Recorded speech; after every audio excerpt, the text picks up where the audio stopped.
اهلا بحضراتكم. هو ايه اللي بيحصل بيننا وبين بعض دلوقتي؟ هو ليه احنا دايما ما بقناش مقتنعين باللي في ايدينا؟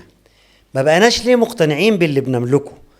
ما بقناش ليه مقتنعين وراضيين وقانعين باللي قسمه ربنا لنا في الدنيا؟ ليه بقينا دايما باصين لبعض وباصين للي في ايد بعض؟ وفلان عمل ليه؟ وفلان ما عملش ليه؟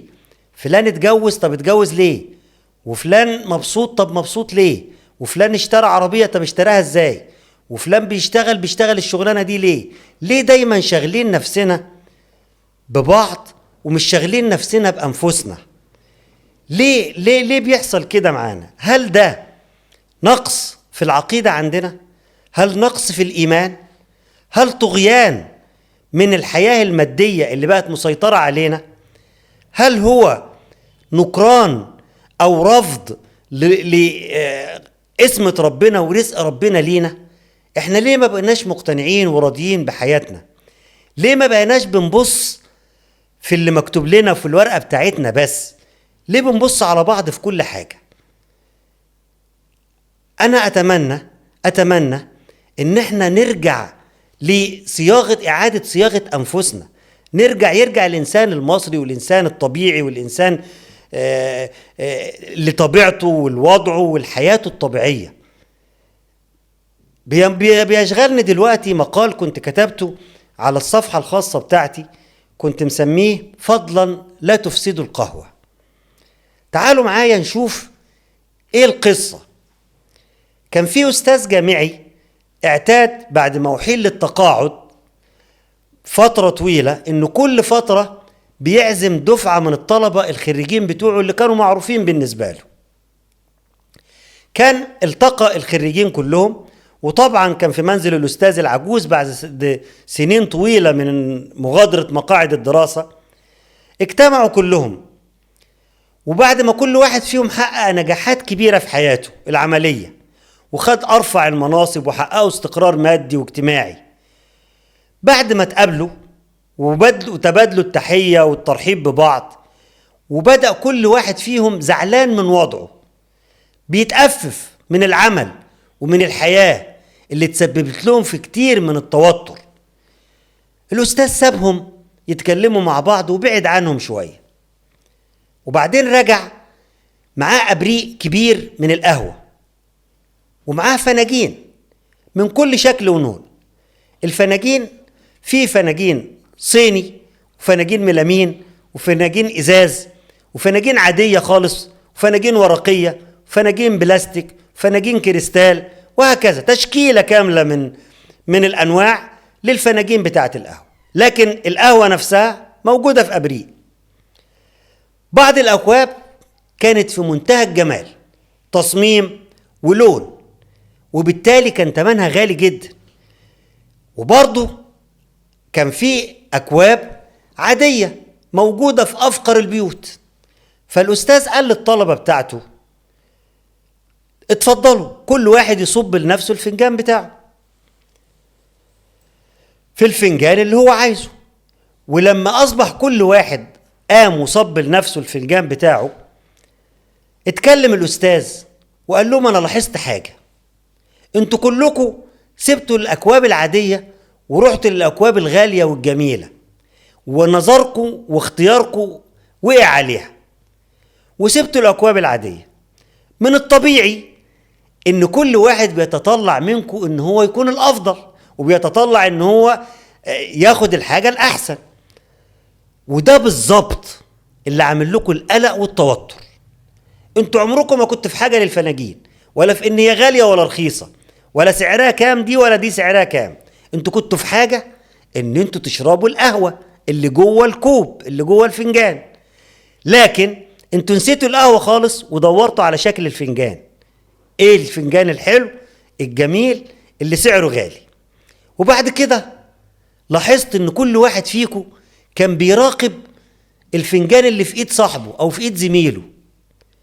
طيب لو اعتبرنا ان الحياة هي القهوة، وان الوظيفة والمال والمكانة الاجتماعية هي الأكواب أو الفناجين. الفناجين والأكواب دي مجرد أدوات ومواعين بتحوي الحياة اللي هي القهوة، لكن نوعية الحياة بتبقى نفسها لا تتغير. لما نركز بس على الكوباية فاحنا بنضيع فرصة الاستمتاع بالقهوة. يعني لما ركز على الوظيفة والوضع الاجتماعي وانسى الحياة نفسها مش هعرف استمتع بيها. والأستاذ كمل كلامه وقال لهم أنصحكم بعدم الاهتمام بالأكواب والفناجين، لكن أنصحكم بإيه؟ أنصحكم بالنظر إنك ما تبصش في إيد اللي في غيرك أبدا عشان ما يفسدش عليك متعتك ومتعة الاستمتاع باللي في إيدك. إذا شفت في إيد شخص حاجة أجمل من اللي في إيدك فيمكن يا أخي تكون تعويض ليه عن شيء اتحرم منه. البيوت أسرار والناس صناديق مغلقة. الحاجة التانية إن مشكلة الناس في العصر ده إن معيار الحرمان عندهم هو المال، فاللي ما عندوش مال بيعتبر نفسه مش محظوظ، واللي عنده مال محظوظ، واللي ما عندوش مال بيستحق الشفقة. خلوني ما اكونش مثالي قوي. المال ما نقدرش ننكر إن هو عجلة الحياة، لكن عمره ما كان الحياة. بيديك فرصة إنك تعيش برفاهية، لكن ما بيكفيش أبدا. أجمل ما في الحياة هي الحاجات اللي ملهاش تمن، اللي بيقف المال قدامها عاجز فقير ما بيقدرش يشتريها. زي إيه؟ زي أصدقاء مخلصين، أولاد أذكياء وصحتهم كويسة، دعوة أم عند الصبح، رغيف اكتسبته من حلال، بيت مليان ستر وحب. الأشياء دي هي الحياة والمال ما يقدرش يشتريها. لازم نهتم بالوسائل ونهمل الغايات. البشر كده في الزمن ده بيهتموا بالوسادة أكتر ما بيهتموا بالنوم، بيهتموا بالمستشفى أكتر ما بيهتموا بالصحة، بيهتموا بالمدارس أكتر ما بيهتموا بالمادة العلمية في التعليم، بيهتموا برجال الدين أكتر ما بيهتموا بالدين نفسه، بيهتموا بالاتصال أكتر ما بيهتموا بالتواصل. فأرجوكم لا تفسدوا القهوة. ده كان عنوان وكان مقال كتبته على الصفحة الخاصة بتاعتي في أحد منشوراتي في صفحتي الخاصة. الخلاصة اللي عايزين نقوله إن خلونا نرجع لنفسنا إنسانيتنا ونرجع لنفسنا آدميتنا. لو كل واحد فينا فكر واجتهد وحاول يغير مساره إذا كان مش عاجبه، أو يحسن من وضعه، أو يحسن من دخله، أو يزود شغل على شغله، أو يجتهد في أكتر من جهة، ده شيء مستباح ومحبب ومطلوب ومرصود ويد الله معاه. لكن إنك تسيب كل ده وتبص فلان عمل إيه، وفلان كسب ده إمتى، وفلان اشتغل الشغلانة دي إزاي، وفلان من وسطته، وفلان ليه عمل، وفلان ليه ما عملش، وإزاي فلان وفلان سافروا مع بعض في توقيت واحد للخليج ولا لأي دولة ورجعوا، واحد عمل اشترى بيوت وعمارات وأراضي، واحد راجع زي ما راح زي ما جه. لغاية إمتى هيكون ده منطقنا ومنظورنا ونظرتنا للحياة؟ الحسد شيء المفروض أن يكون غير مقبول في المسلم المؤمن اللي بيمتلك عقيدة، اللي بيؤمن بالله، اللي بيؤمن بالكتب السماوية، اللي بيحافظ على صلواته وعلى دينه وعلى نخوته وعلى رجولته. اللي عايز يبقى كويس هيبقى كويس. صدقني لو عايز تبقى كويس هتبقى كويس.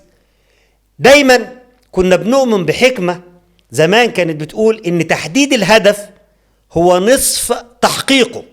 حدد لنفسك هدف، قول انت عايز تكون ايه. اول ما تقول انت عايز تكون ايه تأكد تماما انك وصلت لنص الطريق اللي انت عايز توصله. لازم يكون لنا اهداف، ما نعيش عشوائيين. انا موظف، دوري ان انا بروح الشغل الصبح وبرجع من الشغل الساعة 2 ولا الساعة 3، بتغدى وانام، وبعد المغرب بروح اقعد على كافيه ولا على قهوة، وانتهت القصة على كده، واقعد ابص بقى للعربيات اللي ماشية قدامي واللي رايحة واللي جاية، وفلان ركب وفلان اشترى وفلان عنده شقة وفلان ما عندوش والكلام ده كله. طب انا فكرت ان عندي وقت من الساعة 3 للساعة على الاقل 10 11 بالليل اقدر اعمل فيهم شغل تاني احسن بيه دخلي واحسن بيه نفسي واحسن بيه اسرتي واحسن بيه بيتي واحسن من احوالي المعيشية بدرجة هتخليني اولا ما عنديش الوقت ان انا ابص لغيري، ثانيا هتسعدني وهتسعد بيتي وهتخليني عايش في رغد من العيش. انا عايز اقول ان مش عايزين نبقوا حسادين، احنا شعب بسيط مسالم طيب ما نعرفش الحسد. في شعوب كتير انا اعرفها، انا مشيت ولفيت في دول كتير ورحت دول كتير واعرف شعوب مشهورة بالحسد. احنا كمصريين اصحاب اصل وتاريخ ومبدأ ودين وعقيدة، لا يمكن ان نتشبه بمثل هؤلاء او بمثل هؤلاء. الافضل ان احنا رجال اعتمدنا ان احنا نعمل حاجتنا بايدينا، ان احنا نشق الصخر، احنا بنينا الاهرام، احنا حفرنا قناة السويس بايدينا بصوابع جدودنا بالفاس والغلق. لازم نكافح. عمرك ما هتتمنى حاجة ولا يكون عندك طموح انك توصل لحاجة معينة وتحددها وربنا سبحانه وتعالى هيأخرها عنك، هيساعدك، هتلاقيه في ظهرك، هيفتح لك السبل والطرق. لكن تقعد تكتفي بان فلان عمل وفلان ما عملش وفلان ايه وفلان مش ايه، ونقعد نحسد في بعض ونقعد نبص لبعض، والامور دي كلها دي مش طبيعتنا. احنا مش شعب كسول، احنا شعب مكافح، اتعود على الشقة، وتعود على انه ازاي يعرف يكسب القرش، وتعود على انه ازاي يعرف يواجه الصعاب، وتعود على المواجهة. شعب جسور قوي مؤمن عقيدته في الله سبحانه وتعالى. قبل كده شيوخ وأئمة من الأزهر الشريف قالوا علينا كده، سمونا كده، قالوا الدين في مصر عبادة ولكنه في بعض الدول عادة. احنا مؤمنين بالله ومؤمنين بالرزق ومؤمنين ب5 حاجات، 5 حاجات اتعلمناها وعلمتهم لنا الحياة: لا حيلة في الرزق، ولا شفاعة في الموت، ولا راد لقضاء الله، ولا سلامة في الدنيا، ولا راحة في الدنيا، ولا سلامة من كلام الناس. 5 حاجات قالهم سيدنا علي بن أبي طالب، اسمهم ال5 لقات. احنا فاهمين كويس ان مفيش حيلة في الرزق، ومفيش شفاعة في الموت، ومفيش راد لقضاء الله، ومفيش راحة في الدنيا. لو انت معاك مش هتبقى مرتاح، هتقول عايز ازود. ابو اللي عنده مليارات ممكن يكون ما بينامش غير 4 أو 5 ساعات في ال24 ساعة، قاعد يفكر الشركة الفلانية كسبت ولا خسرت، الصفقة الفلانية هقدر اكسبها ولا اخسرها، وبينام تعبان في الاخر. اذن لا حيلة في الرزق. والراجل اللي بيشتغل ب200 أو ب300 جنيه في اليوم باليومية ممكن وهو مروح ياخد الرغيفين بتوعه وياخد كيلو الخضار وكيلو فاكهة بسيط لولاده ويروح مبسوط ومرتاح، الست بتاعته تعمل له لقمة جميلة وينام مبسوط وراضي وباله مرتاح وزي الفل. إذن لا حيلة في الرزق، لا شفاعة في الموت. يوم ما يجينا أجلنا هنموت كلنا. احنا دلوقتي بقينا بنشوف للأسف الشديد في ناس بتشمت في الموت، بيقولوا فلان شوف مات مثله كان كذا وكذا وكذا وكذا. حتى الموت بقى فيه نظرة والناس بقت بتشمت فيه.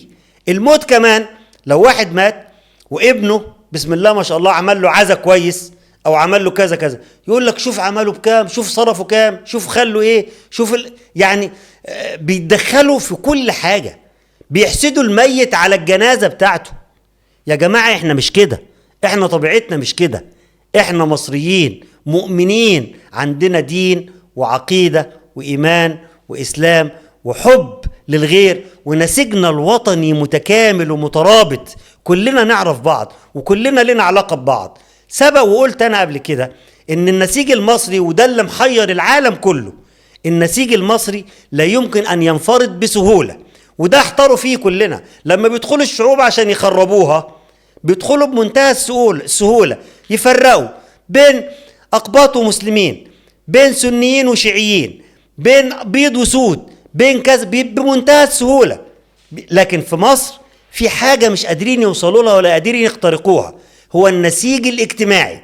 يعني ايه نسيج اجتماعي؟ يعني كلنا قرايب، كلنا أهل، من أول اسكندرية لغاية أسوان.